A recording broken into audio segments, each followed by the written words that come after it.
आज हम लोग प्रश्नावली 4.3 के अंतर्गत क्वेश्चन नंबर 4 सॉल्व करेंगे। क्वेश्चन नंबर 4 क्या है, देखिए भाग देकर जांच कीजिए कि क्या भाज्य बराबर भाजक गुणा भागफल धन शेषफल है कि नहीं। आई बात समझ में?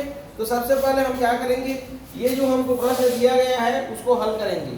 कैसे हल करेंगे, देखिए क्या बोल रहा है, m square minus 3m plus 7 को m माइनस 2 से क्या करना है, भाग देना है। क्या करना है, भाग देना है। तो यहाँ पर देखिए ये क्या है, क्या है ये भाज्य है और ये क्या है आपका भाजक। तो कैसे लिखते हैं इसको, तो ये देखिए एक खड़ी लाइन और एक आड़ी लाइन, और ये दोनों के बीच में किसको लिखा जाता है, किसको लिखा जाता है, भाज्य को। भाज्य क्या है, m square minus 3m plus कितना है 7, और भाजक क्या है m माइनस 2, यही लिखा जाता है ना। अब क्या करना है हमको, ये जो पहला पद है इसको इस पहले पद से क्या करना है, भाग देना है। तो इसका पहाड़ा पढ़ना है, इसका टेबल पढ़ना है। कितने बार पढ़ना है, कि इससे ज्यादा नहीं होना चाहिए।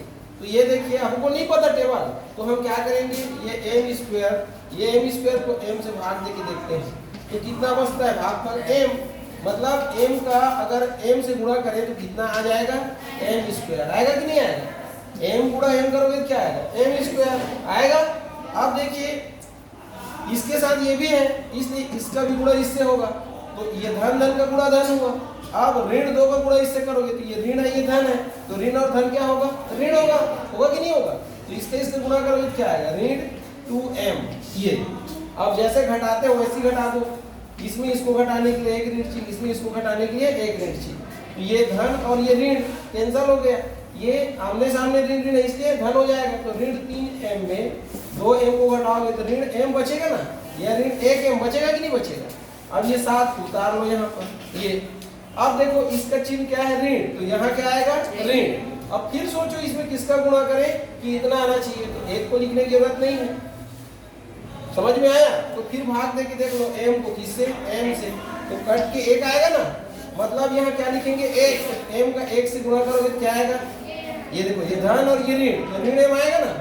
और फिर इसका इससे करोगे तो ऋण ऋण क्या हो जाएगा, धन, और 2 एकम कितना हो जाएगा 2, फिर घटा दो ये ऋण ऋण धन हो गया, ये दोनों कैंसिल हो गया। ये धन है लेकिन ये क्या हो गया, ऋण हो गया।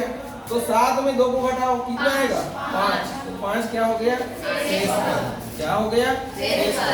ठीक है, तो ये क्या है आपका, बताइए, भाजक क्या है, और ये क्या है आपका, क्या है ये, और ये क्या है आपका, हाँ, और ये क्या है, क्या है। अब क्या बोल रहे हैं, देखिए इस सूत्र को सिद्ध कीजिए बोल रहा है कि नहीं बोल रहा है। तो यहाँ पर आप लिख लेना, क्या लिख लेना, ये भाज्य बराबर क्या दिया है,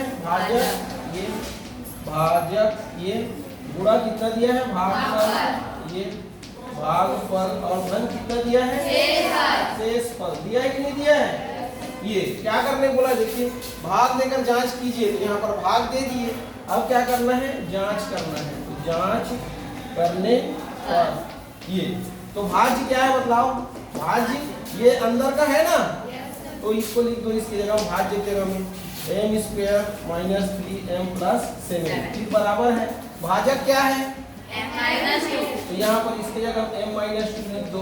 भागफल क्या है, m माइनस, ये फिर धन है, शेषफल क्या है 5, यहाँ 5 लिख दो।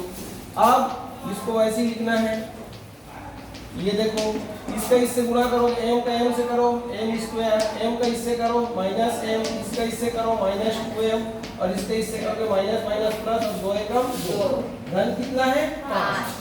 अब m square minus 3m plus 7 is equal, इधर को क्या करना है, सॉल्व करना है। तो m स्क्वायर का m स्क्वायर, 1 और 2 कितना हो जाएगा 3, ये, और 2 और 5 कितना हो जाएगा 7। तो देखो दोनों पक्ष बराबर आया कि नहीं आया, आया कि नहीं आया। ये देखो इतना बराबर इतना आया ना, किसमें मान रखने से आया, सूत्र में, मतलब दोनों पक्ष बराबर आ गया, मतलब जो हम भाग किए वो सही है, मतलब ये वाला नियम क्या हो गया, सिद्ध हो गया, क्या हो गया, सिद्ध हो गया। ये इससे क्या पता लगाते हैं, इससे ये पता लगाते हैं कि हम जो यहाँ पर भाग की क्रिया किए हैं, वहाँ जो भागफल शेषफल हमारा आंसर आया है वो सही है कि नहीं है। हमको आंसर देखने की जरूरत नहीं है, यहीं से हमको क्या हो जाता है, पता चल जाता है कि हमारा भागफल शेषफल सही है, हम जो क्रिया किए हैं वो सही है। कैसे पता चलता है? इस सूत्र की सहायता से, इस सूत्र से जांच करके देखते हैं। इस सूत्र में मान रखने पर दोनों पक्ष अगर बराबर आ गया तो हम जो क्रिया किए हैं वो सही है। क्लियर है? हाँ।